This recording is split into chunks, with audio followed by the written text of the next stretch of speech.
On the 1st of September, we're heading to a huge, decisive, overwhelming victory for the People's Progressive Party.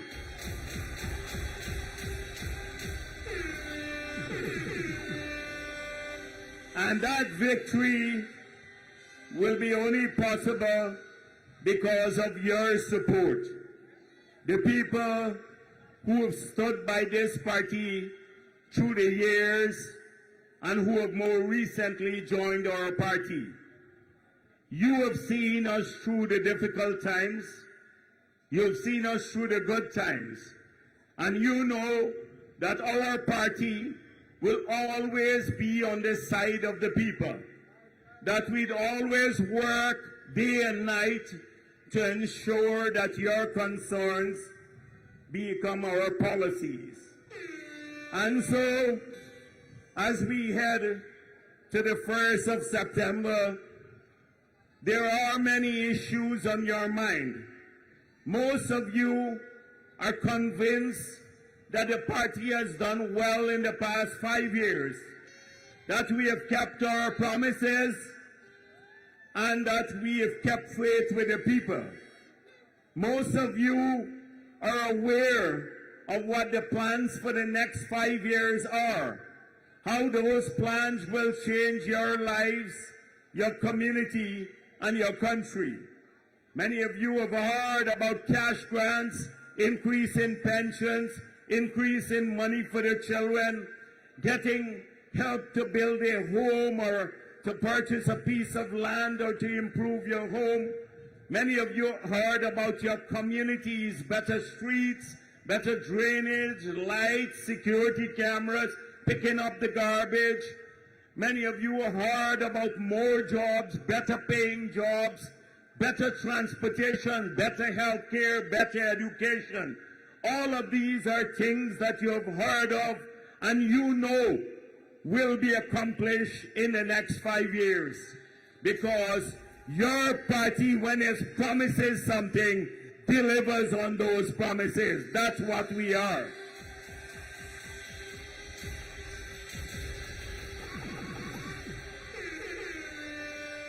And many of you are convinced that the victory will be decisive. And many of our opponents are also convinced that we are going to win the elections. And you know how I know this? When the rhetoric starts changing. Now, I've been around for a long time. From the 90s all the way up to today. I've seen tough periods of assault on democracy in all its forms, from criminal assault to mass protests in the streets to attempts at rigging elections. I've seen it all. You have witnessed 5 years ago how the APNU AFC attempted to steal the elections, and up to today, they claim that it is the People's Progressive Party that tried to steal elections. You have seen us when people were demoralized, and many came to me and said, you know, with the AFC and APNU, we'll never win back power. Because they had all these military people, Granger, Harman, Collins, what's the other one? Gary Best. Many of them were heading the army, and then you had Winston Felix and many others. They thought that because of the strength of the opposition at that time, or the government at that time, they would be able to intimidate us, that we will never be able, if they throw the forces of government at us and spend wantonly like they did. They spent $419 billion without parliamentary approval, that we'll never win back again because they were strong militarily. And what happened? We took them on. We walk across this country, we mobilize people, and every challenge they threw at us, we rose to that challenge, and we defeated them in 2020.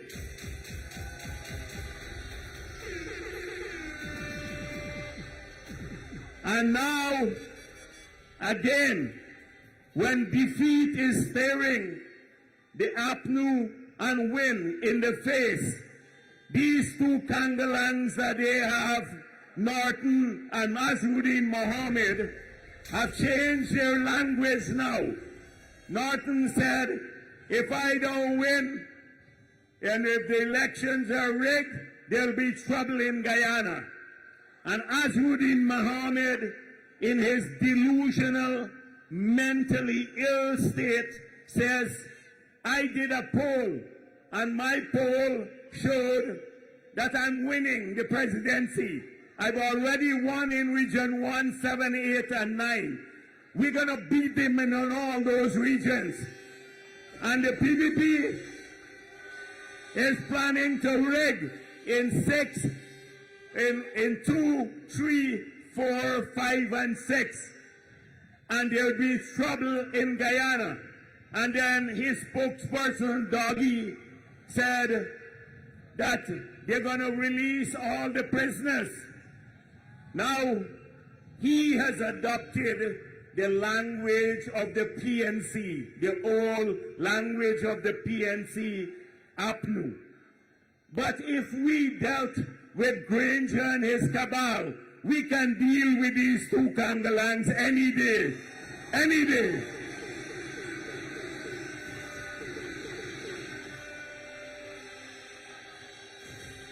And I want to promise them that in case they try to create trouble when they're defeated by this massive victory of the PPP, they're going to get into big trouble. The security forces are ready to take on anyone who tries to disrupt the peaceful poll in these upcoming elections.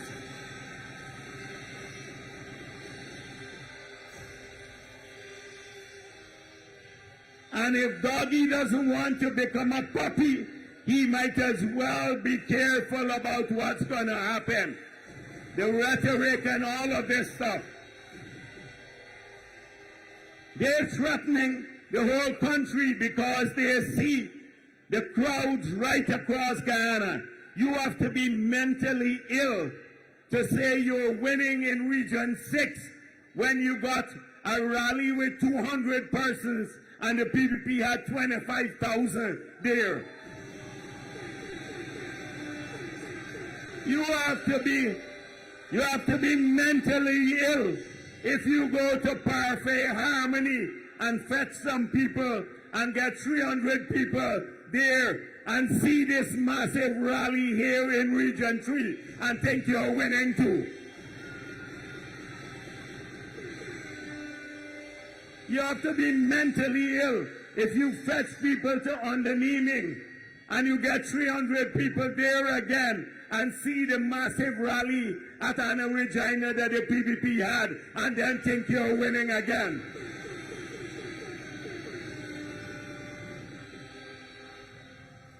And so we have to be careful about these people. They're losing it now.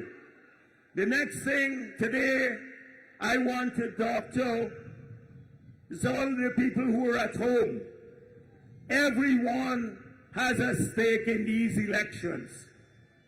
If you're Amerindian Guyanese, you think without the PPP in office what your lives will be like.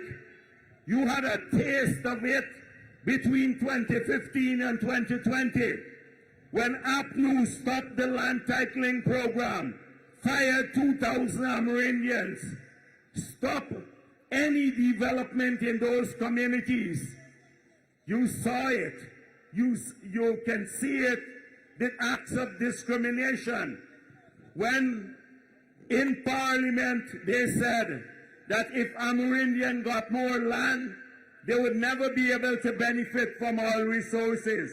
The discrimination was palpable, rampant, and the Amerindian communities now, you think they're going to be fooled by a $10,000 payment by Azruddin Mohammed or by the false promises of APNU again? They've lived through that. They've seen what happened. What about the Indo-Guyanese?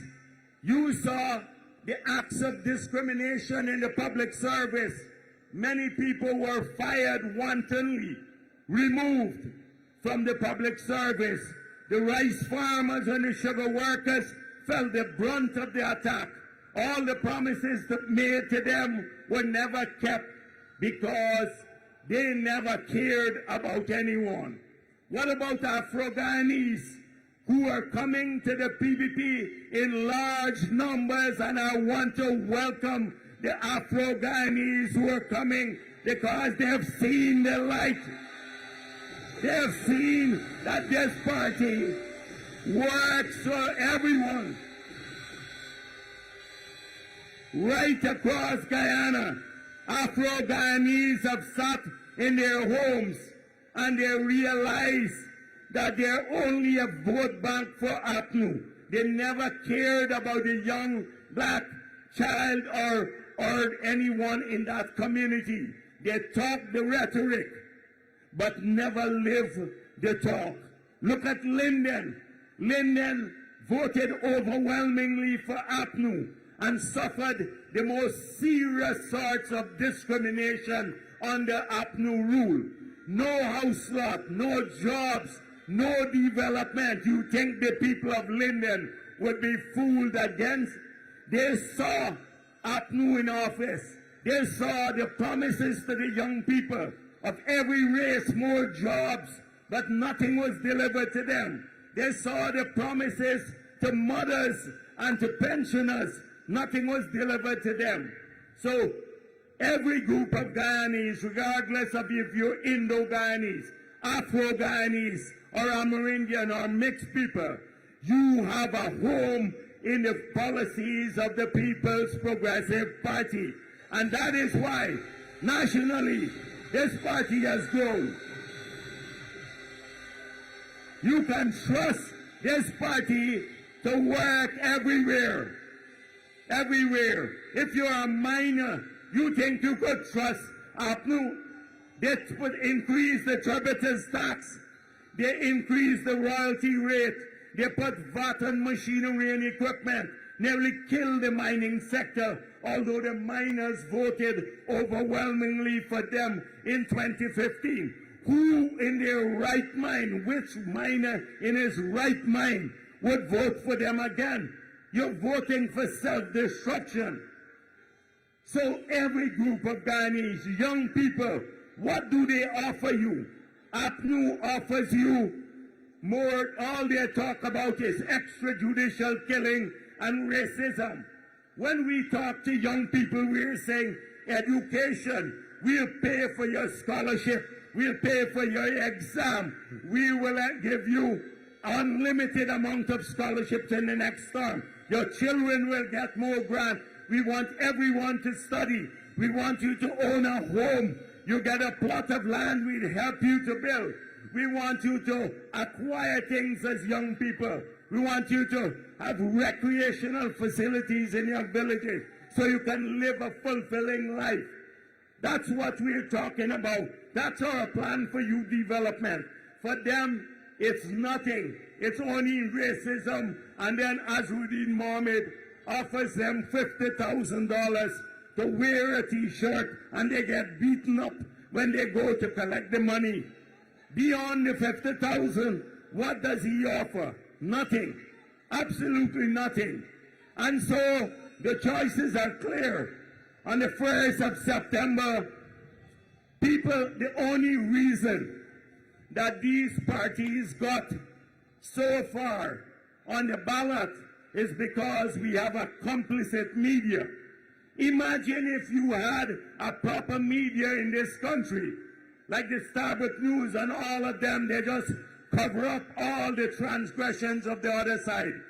Just imagine if one of our candidates had tortured 3 men, broken up their ribs like Azruddin did because he claimed they stole from him, or one of our candidates was accused of murder or money laundering and drug trafficking, every day they would have been at it. One of their candidates threatened to kill Priya Manichan, not a word from them. That is the win, people. They cover up all the transgression. They send him a little strip of paper and he doesn't even do an interview because he can't read. Your 10-year-old child would read better than him. You think in any other sane country in the world, would he even make it on the ballot? He will not be on the ballot. We know that the U.S. congressmen said that they are linked to Maduro. They went into the Venezuelan embassy. No media would examine that. Maduro has his eyes on 5/8 of our country. What is the link? They refuse to speak of it. It's because you have a complicit media. And then Norton, how could Norton not manage a cake shop, he, Jureta Finance, and my Paul, and still vie for the presidency? So look at it on stage. Look at their finale. This man has been tested for many, many years in terms of competence, leadership, skills, credibility, integrity.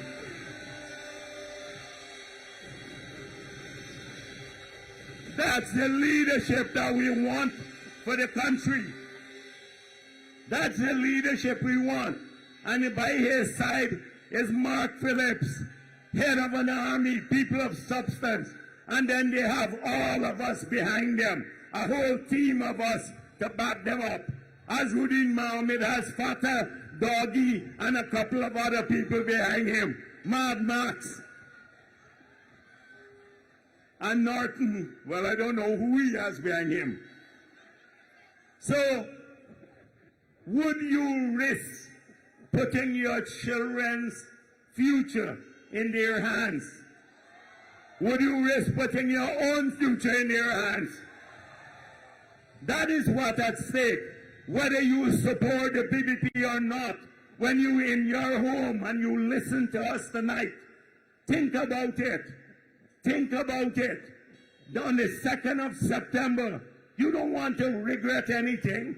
You don't want to say, I made a bad decision. I put at risk the future of my country and my children because I voted wrong, or I did not go out and vote because the NDC chairman didn't smile at me enough. You know, people have all sorts of issues. Sometimes they complain about the NDC didn't cut their grass, so they don't want to vote. It's your own future. It's your future. It's the future of this country. And only one party can lead this country to the prosperity that will change the lives of every Guyanese, and that's the People's Progressive Party. Your party. And so tonight, I urge every one of you to take this responsibility seriously, regardless of your race, your religion, your gender, young and old. Let's make sure that on the 1st of September that we mobilize every single one in our communities, because our country could be placed at risk. Our children could be placed at risk if we do otherwise. Give a bit of your time. It's a noble task. Give a bit of your effort. Try to make sure that everyone comes out and vote. Vote early, and then let's all walk together towards this big, overwhelming victory and re-elect President Irfan Ali to a second term in office. Thank you very much. Thank you.